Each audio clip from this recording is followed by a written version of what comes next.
Thank you for that fantastic music. And thank you for inviting us to be here. Aitäh selle fantastilise muusika eest ja aitäh selle võimaluse eest, et saame siin olla. Just see if this one is on. Yeah, you can hear me, I hope. I just want, we were talking a bit during Sabbath school, and I can just say that my husband and I have been working in ADRA in some different countries. Natuke juba rääkisime hingamispäeva kooli ajal, et siis mina ja minu abikaasa oleme töötanud ADRA jaoks erinevates riikides. And I've been working as the country director for ADRA Sweden, and my husband has been working as country director for ADRA Uganda, and now latest as principal for our church school in Sweden. Et mina olen siis töötanud ADRA juhina Rootsis ja minu abikaasa on töötanud ADRA juhina Ugandas ja on hetkel siis koolidirektor Rootsis. And I've been living 17 years in Africa, so of course I'm part African. Ma olen elanud 17 aastat Afrikas, nii et loomulikult ma olen osaliselt aafriklane. And we just want to tell, I don't preach, I tell stories. Ma ei jutlusta, ma räägin jutte.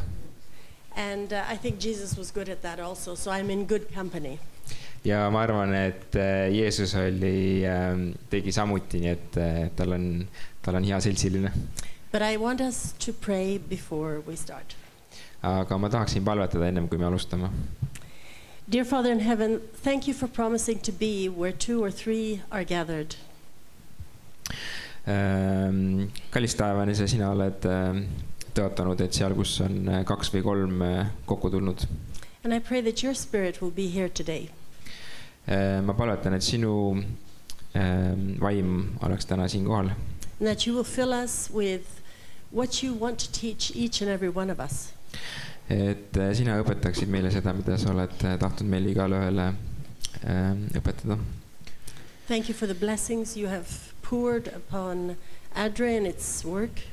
Aitäh sinu õnnistuste eest ADRAle ja ADRA tööle. And thank you that we have been able to meet you in so many different places. Ja aitäh, et me oleme saanud sinuga kohtuda nii erinevates kohtades. So be with us here. We pray in Jesus' name. Amen. Palun ole ka meiega täna siin Jeesuse nimel. Aamen. Amen. Let me take this one. The title of the sermon today is Who is the God of ADRA? Tänase jutluse pealkiri on Kes on ADRA Jumal? And I hope that by the end you may get a little picture of who the God of ADRA is. Ja ma loodan, et jutluse lõpuks teil on mingi pilt ees sellest, kes on ADRA Jumal. When we came to Uganda the second time in 2010, we met challenges. Kui me läksime Ugandasse teist korda 2010. aastal, siis meie ees olid katsumused.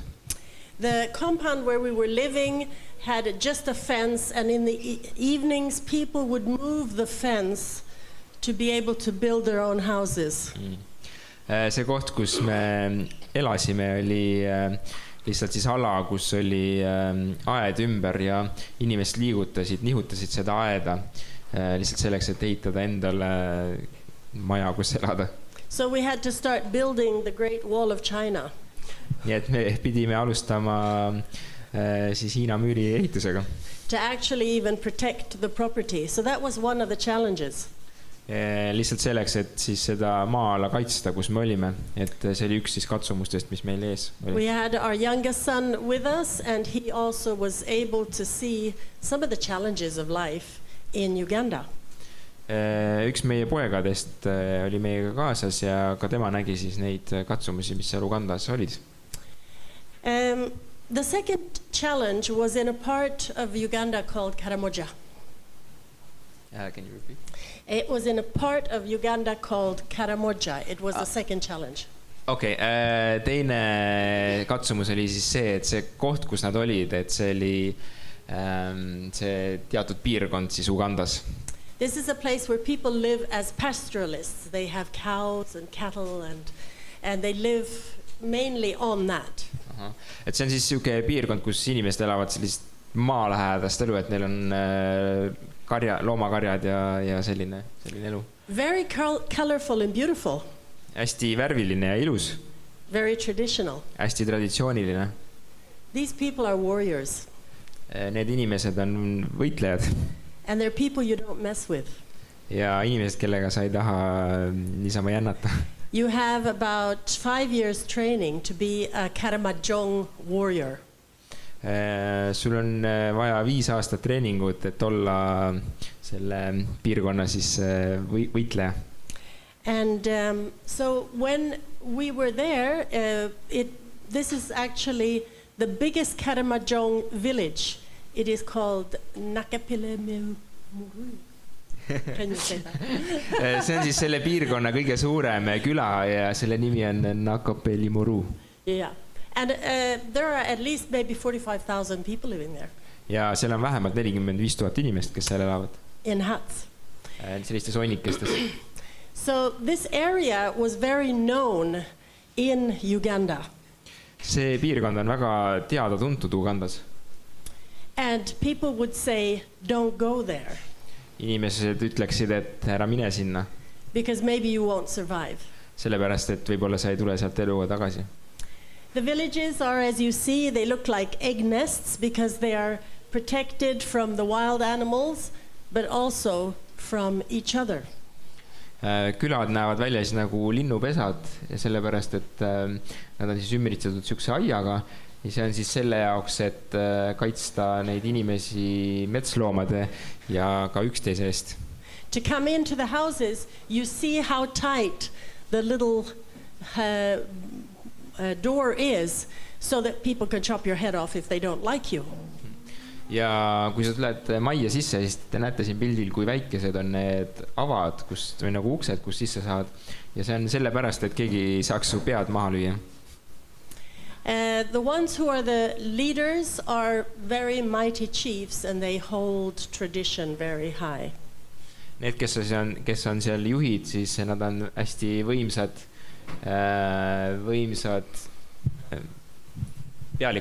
pealikud. And the roads are bad. Ja teed on muidugi väga halvad seal. And when we came there in 2010, if we were going up to Karamoja, where we actually had projects. Kui me läksime sinna 2010. aastal, sinna piirkonda, kus meil päriselt see projekt oli. We had to have bulletproof vests and helmets. Meil pidid olema kaitserüüd ja siis kiivrid peas. And we had to have military escorts. Ja meil oli sõjaväe eskort. Why? Miks? Because if you're going to get married in Karamoja, you have to have a number of cows. Sellepärast, et kui sa peaksid hakkama abielluma seal piirkonnas, siis sul peavad olema lehmad. And if you don't have them yourself, you go to the neighbor tribe and you kill them and then you take the cows. Ja kui sul ei ole lehmi, siis sa lähed naaber hõimu juurde ja sa tapad nad ära ja võtad nende lehmad. Very volatile area of Uganda. Väga selline haavatav piirkond Ugandas. And many people have died up there. Ja väga paljud inimesed on seal surma saanud. But the interesting thing was that since ADRA started working up there, the people themselves told ADRA this.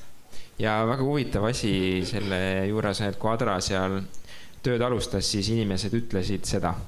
We realize you are not here for yourselves, you are here to help us. Et me saime aru, et ei ole siin enda pärast, vaid te olete siin, et meid aidata. So just leave those military escorts, we don't like the military. Nii et jätke need sõjaväe eskordid, meil ei meeldi sõjavägi. We will protect you. Me kaitseme teid ise. So we stopped the military escorts. Nii et me peatasime selle sõjaväe kaitse. We took off the helmets. Võtsime kiivrid ära. And the bulletproof vests. Võtsime siis kuulivestid ära. And we started working with the Karamojong. Ja hakkasime siis selle hõimuga töötama. One of the places was called Nakapiripirit. Ühe koha nimi oli Nakapiripirit. Nakapiripirit. Nakapiripirit. Yes. And it's an area that is quite beautiful, but the project was to create a peace zone in this area that was so volatile. See piirkond on muidugi väga ilus, aga nende eesmärk oli siis ehitada sinna selline turvaline ala, kus inimesed saaksid ennast turvaliselt tunda. People from different tribes were allowed to live there. Inimesed erinevatest hõimudest olid, neil oli lubatud seal elada. They were going to be trained in agriculture and other alternatives than only cattle keeping. Neid hakati õpetama siis erinevate oskustega, mitte siis enam ainult loomakarjapidamist. They were not allowed to have cattle. Neil ei olnud lubatud isegi lehmade omamine. But they could have goats and chickens and things like that. Aga neil võisid olla kitsed ja kanad ja niimoodi. And one important thing that was going to be built was a huge man-made lake to have water because the area is dry. Ja üks projekt siis oli, et ehitada selline suur järv, sellepärast et see ala, see piirkond on hästi kuiv. Now the only problem was ainukene mure oli see, that 1.5 years before we came, a contractor had been given 40% of a project money to build this big dam.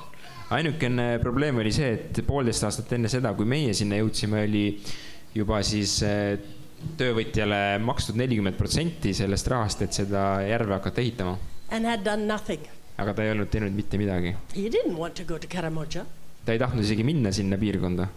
So my husband who started was asking this man, what are your plans? What are you thinking? Ja minu abikaasa küsis selle mehe käest, et mis su plaanid on, mida sa mõtled? In the end, Adra had to take it over, and my husband got a whole train of contractors that were with big machines to go 12 hours on these rough roads to Nakapiripirit. Ja lõpuks siis Adra pidigi võtma selle projekti täielikult üle ja tooma suured masinad, mis pidid 12 tundi sõitma sinna piirkonda. And they didn't tell the people where they were going until they were soon there. Ja nad ei öelnud inimestele, et kuhu nad on minemas, kuni nad lõpuks olid seal. Because the people would say, I don't want to go there. Sellepärast, et siis need inimesed, kes selles projektis osalesid, nad oleksid öelnud, et ei, ma ei taha sinna minna. There was two problems here. We had 60% left of the funds for this water dam. Meil oli siis jäänud 60% rahast alles siis selle projekti elluviimiseks. And it was rainy season. Ja oli siis vihmahooaeg. And those who have been in Africa knows that when it rains, it pours. Ja need, kes on Afrikas olnud, nad teavad, et kui sajab, siis ikka sajab nagu aavarast. So if it was going to start raining when they were doing this huge big dam, it would, the work would be stopped for 2-3 days, and then you would go again in the mud and 2-3 days more. Nii et kui nad oleksid kui selle ehitamise alal oleks nüüd hakanud sadama, siis nad oleks pidanud oma töö täielikult peatama 3 päevaks ja siis minema tagasi sinna muda sisse, et sealt jälle edasi alustada. So what we did in the Adra office is we prayed. Mida me tegime Adra kontoris oli see, et me palvetasime. Very strange prayer to the Lord. Väga selline veider palve Jumalale. Please don't let it rain in Nakapiripirit. Palun Jumal ära lase vihma sadada Nakapiripiritis.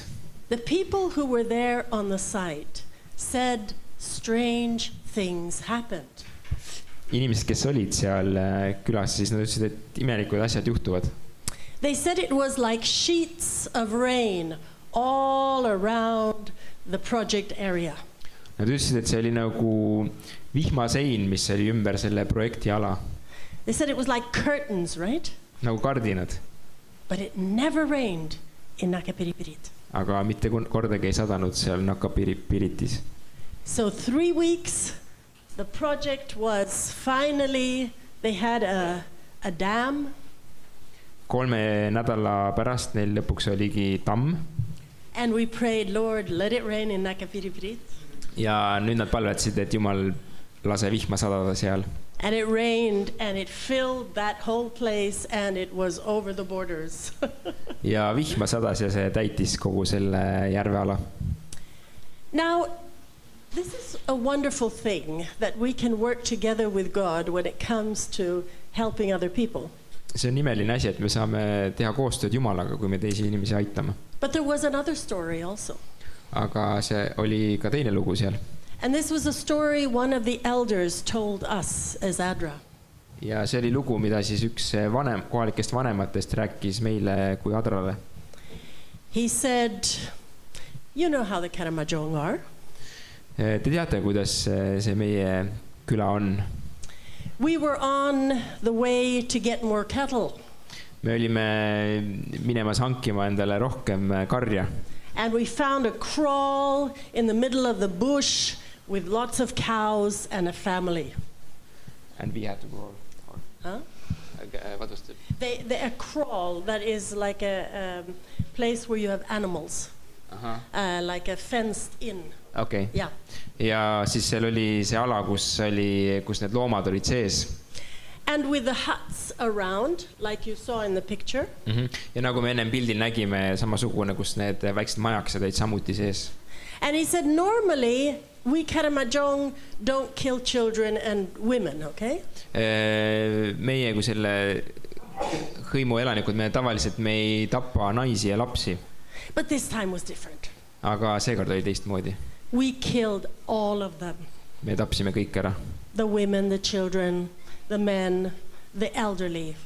Naised, lapsed, mehed, vanemad inimesed. And God told us, enough is enough. Ja Jumal ütles meile, küll on küll. Või nagu. He said, I will close the windows of heaven and you will not have rain.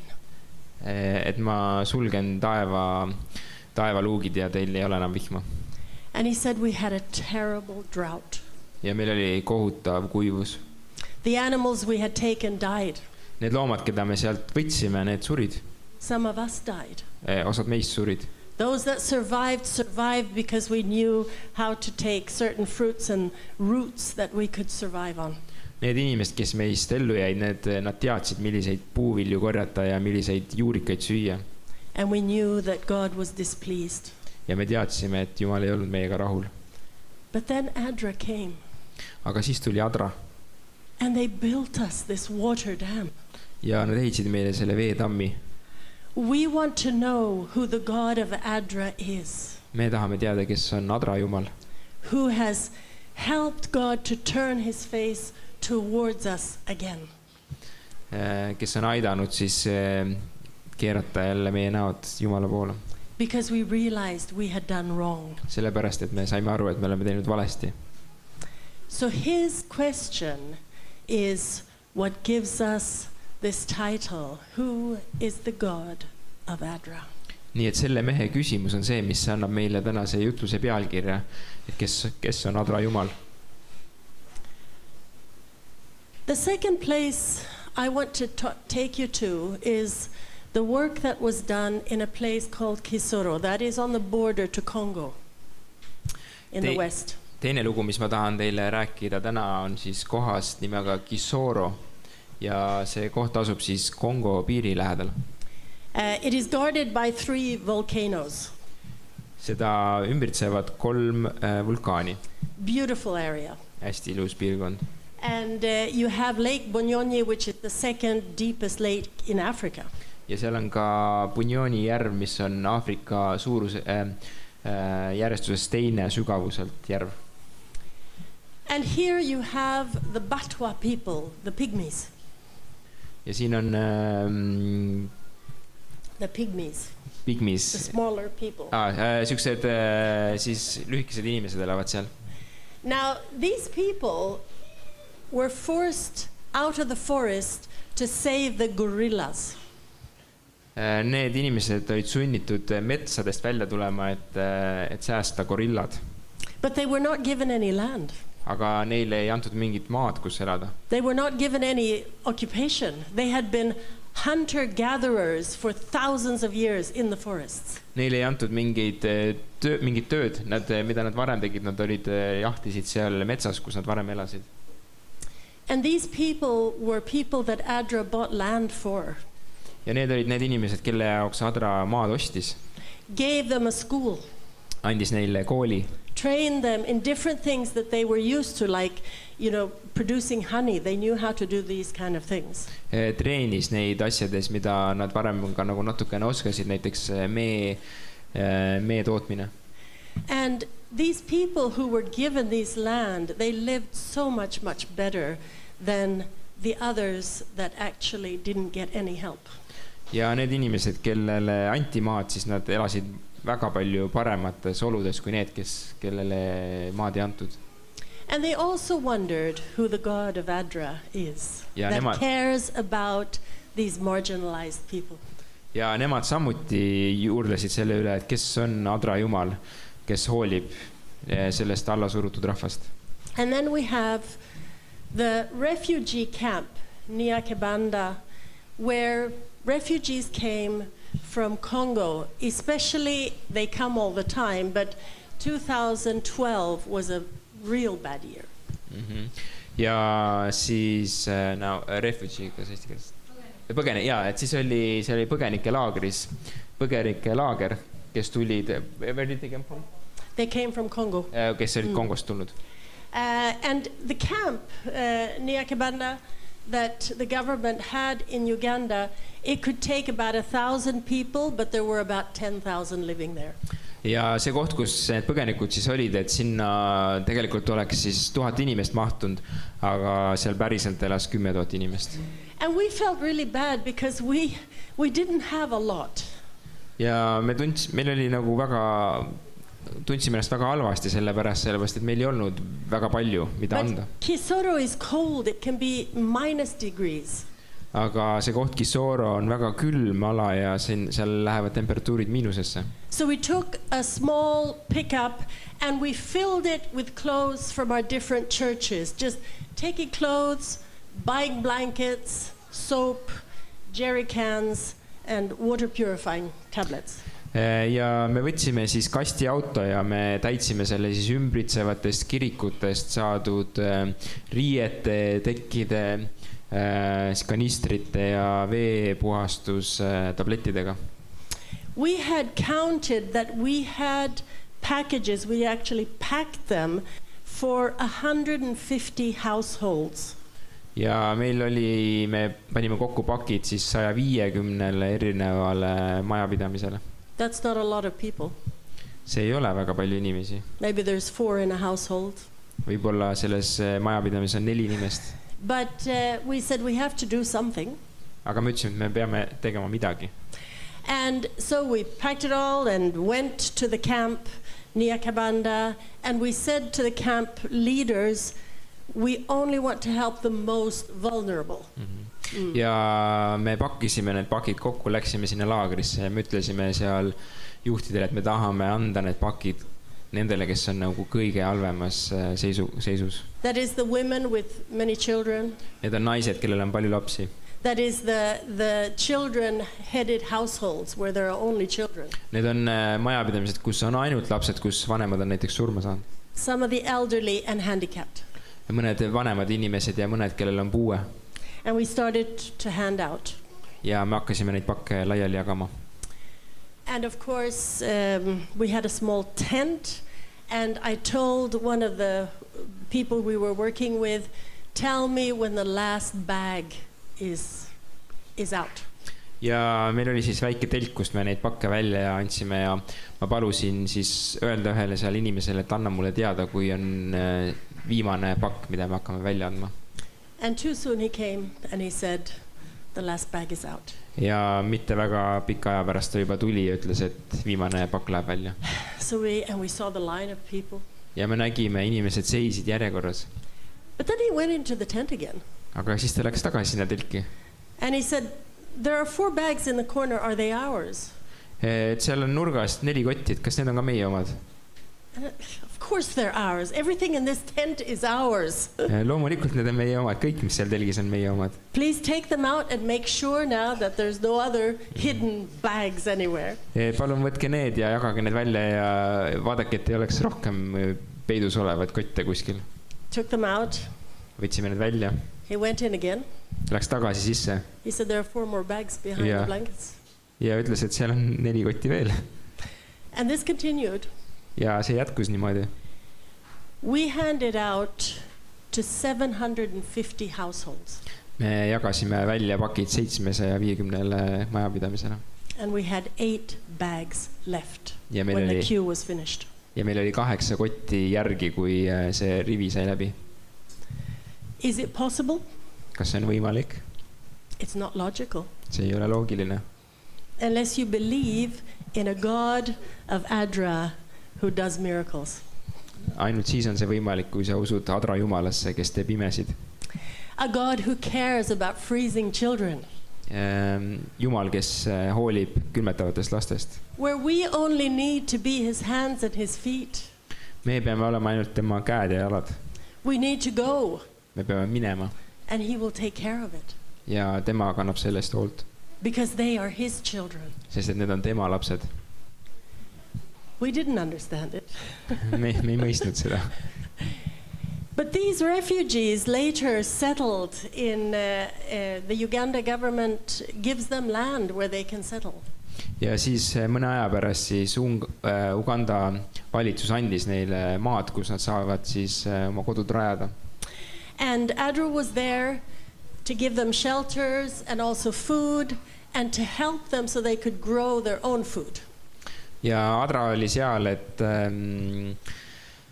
anda neile katusealune, jagas neile toitu ja õpetas neid, et neil oleks ka tulevikus toitu. And after they had harvested a very good harvest, and remember this is an area where people didn't want refugees. They said they're going to eat us out of the, we're not going to have food. Ja peale siis seda saagi kogumist, see oli väga hea saak sellel aastal ja pidage meeles, et see oli siis see piirkond, kus tegelikult ei tahetud neid põgenikke. 80,000 people coming into your vicinity. 80,000 inimest tuleb nagu sinu piirkonda elama. But God blessed the harvests. Aga Jumal õnnistas seda saaki. So the word went out, if you want food, go to the refugee settlement. Nii et siis hakkas sõna liikuma, et kui teil on süüa vaja, siis minge sinna põgenike alasse, et seal on. So when they had gathered what they needed and what they needed to plant for the next season, kui nad olid kõrvale pannud seda, mis neil endal oli toiduks vaja ja kui nad panid kõrvale selle, mis oli vaja järgmiseks soojaks, et seda mulda panna. we have had 7 Adventist churches in that settlement. Siis meil oli selles alas oli siis 7 adventkirikut. And when they had sold the first produce, what did they do? Ja kui nad olid müünud esimese siis selle saagist, mida nad edasi tegid? They brought their tithe and built a church. Nad maksid 10% ja ehitasid kiriku. And soon they had baptisms. Ja varsti neil olid ka ristimised. These people were living under turpelines. Nad varem elasid siis siukse kile all. Why didn't they use it for themselves? Miks nad ei kasutanud seda enda jaoks? And we asked them. Ja me küsisime neilt. You have lost everything in the war. Te olete sõjas kaotanud kõik. Why are you not using it for yourselves? Miks te ei kasuta seda raha enda jaoks? And they said, but God is the reason we are here, that we are alive. Aga Jumal on see põhjus, miks me oleme siin ja miks me oleme elus. And we want to thank him and praise him for that. Ja me tahame teda tänada ja kiita teda selle eest. I want to tell you that now we are building proper houses for these refugees. Tahan teile öelda, et täna me ehitame korralikke maju nende põgenike jaoks. As part of a project where when people buy a house, they are able to pay for a house in Uganda, a refugee house. Projekti raamas siis, kus siis inimesed maksavad maja eest, kus siis põgenikud Ugandas hakkavad elama. So if you're buying a house for €100 or €200, then maybe you pay €1,000 extra for a refugee house. If you buy it for 100,000. Yes, I mean if you buy a house, a normal house in your country for 100,000, Yeah. then they will say, do you want to add on 1,000 and then you'll buy a home for somebody else. Yes. Et siis see on selline projekt, et kui inimesed seal Rootsis näiteks ostavad endale maja, ütleme 100 000 euro eest, siis neid küsitakse, et kas sa tahad maksta 1000 lisaks, et selle eest saab seal Aafrikas saavad need põgenikud endale maja. And many people are doing it. Ja paljud inimesed on nõus sellega. This is another example. This is from Eswatini, which is a little small country in South Africa. See on nüüd Eswatini, mis on üks väike riik Lõuna-Aafrikas. Now these are the first people here. They are what we call trainer of trainers. Ja need inimesed, keda siin pildil näete, nemad on siis treenerite treenerid. And they were trained to train counselors when it came to HIV and AIDS. Ja nemad on siis treenitud, et välja õpetada nõuandjaid, kes tegelevad siis HIV-viirusi ja AIDSiga. And they started a church. Ja nad alustasid kirikuga. And we said, why did you start a church? Ja me küsisime, miks te kiriku rajasite? And they said, an organization like ADRA that cares for us when we were so badly off is a church we want to belong to. Organisatsioon ja kogudus, kes hoolis meist, kui meie olime sellises halvas situatsioonis. Meie tahame samamoodi kuuluda sellesse kogudusse. So the thing is, this was a church of about 120 members, and there were 2 other churches also built by TOTs. Siis see kogudus oli selline, kus oli 120 liiget ja nende poolt ehitati veel 2 kogudust. And now they were building a school. Ja nüüd nad ehitavad kooli. You see, it's rings like water, you know, you throw a stone and then it just increases and increases and increases. See on nagu see, kui sa viskad kivi vette ja siis tekivad need ringid ja need lähevad aina laiemale. This is the God of ADRA. See on ADRA Jumal. That cares about the orphans.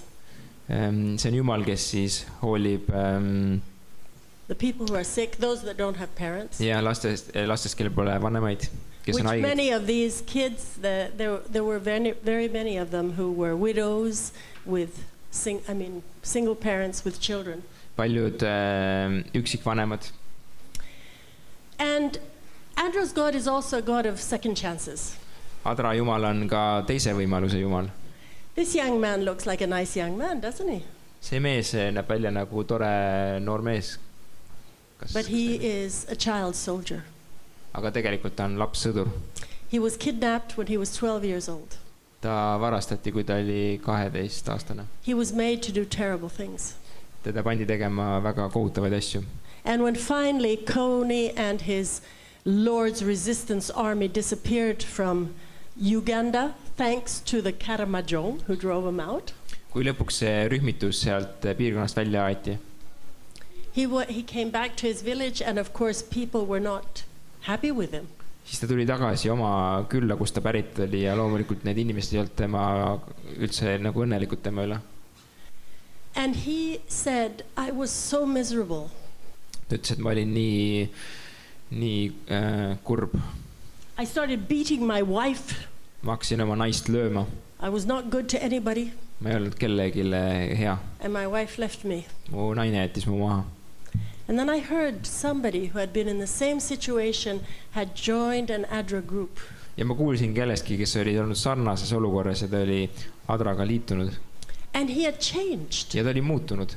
He seemed to have some meaning with life. Tal oli justkui mingi asi, mille pärast ta elas. So I said, can I also join? Ja ta küsis, kas ma võin ka liituda.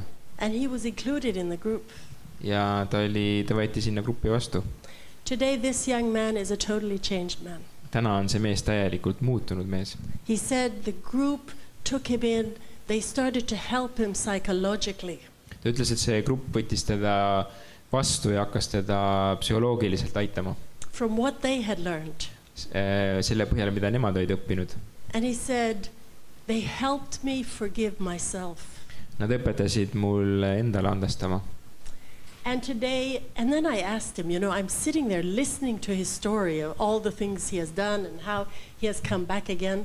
Ja siis ma küsisin talt, ma olin kuulanud seda lugu sellest, millises olukorras ta oli olnud ja kuidas ta tuli tagasi. And he had told that he had remarried. Ja ta ütles meile, et ta oli uuesti abiellunud. So I had to ask him. Ja nii, et ma pidin talt küsima. Are you still beating your wife? Ja ma küsisin talt, kas sa endiselt lööd oma naist. And a young lady from the group jumps up. Ja noor naine sealt grupist hüppas ülesse. And she hugs him. Ja kallistas teda. And she says, no, he doesn't beat me. Ja ta ütles, et ei, ta ei löö mind. These are some of the people we meet on a daily basis when we're out with our different projects. These are lives that are transformed. Need on inimesed, kellega me puutume kokku igapäevaselt oma projektide raames. Need on inimesed, kelle elud on muutunud. This picture is something that Kai likes very much because this is where she came to begin with, Bugema Vocational School. See on nüüd pilt, mis Kaile väga meeldib, et see on siis kool sealt piirkonnas, kus ta tuli. I think you lived in that house, didn't you? Yeah. Yeah. Jah, see on Ugandas on siis see. So that is where my husband was building this vocational school with carpentry, with auto mechanics, with bricklaying, all of these different things. See on siis see ametikool, mida siis tema abikaasa aitas ehitada. This was 97. See oli aastal 97. And I was invited as speaker of honor just in 2019. Ja mind kutsuti siis sinna aukõnelejana aastal 2019. Over 400 young people were graduating. Üle 400 noori inimeseid lõpetamas. With skills that could help them survive and live in the future. Oskustega, mis siis aitasid neil tulevikus elus hästi hakkama saada. And they had started also the tailoring, the hairdressing, the baking. Nad olid siis alustanud riiete tegemisega, siis juukselõikusega, küpsetamisega. And they had made us honorary doctors. Ja nad siis tituleerisid meid siis audoktoriteks. And we don't care about these titles, but we do care about seeing lives transformed. Me ei hooli nendest tiitlitest, aga me hoolime, et näha elusid, mis on muutunud. And just last year I was in Uganda again. Eelmine aasta ma olin Ugandas uuesti. And this time there was also a graduation. Ja seekord oli taas lõpetamise tseremoonia. Actually several of them. Tegelikult mitu neist. And this was the vocational school that now had started satellite schools in different places of Uganda. Ja see oli see sama ametikool, mis nüüd tegelikult oli alustanud siis selliste pistikutega üle Uganda. They had started it for those that were dropouts out of school. Nad töötasid inimestega, kes olid koolist välja kukkunud. Those that had become pregnant and couldn't finish their school. Need, kes olid jäänud rasedaks ja ei saanud lõpetada oma kooli. Those that had very little chance of managing their lives. Inimesed, kellel oli väga väiksed võimalused elus hakkama saada. And it was just so wonderful to hear their stories. Ja oli imeline kuulata nende lugusid. So who is the God of Adra? Nii et kes on Adra Jumal? It's the God who forgives. See on Jumal, kes andestab. It's the God who gives people water. See on Jumal, kes annab inimestele joogivett. It's the God who cares for the marginalized. See on Jumal, kes hoolib neist, kes on alla surutud. It's the God who gives you a second chance. See on Jumal, kes annab sulle teise võimaluse. It's a God who wants to give you health and happiness. See on Jumal, kes tahab anda sulle tervist ja rõõmu. And it's like it says in Isaiah, I know the plans I have for you. Ja see on nagu Jesaja raamatus, kus Jumal ütleb, et ma tean plaane, mis ma sinu pärast to give mõtlen. you a future and hope. Et anda sulle tulevikku ja lootust. And that is what we do when we preach with our hands. Ja see on, mida me teeme, kui me siis kõneleme oma kätega. So thank you for your attention, and I hope that also you can be inspired by the stories of others. Aitäh kuulamast ja ma loodan, et ka teie saate inspireeritud teiste inimeste lugudest.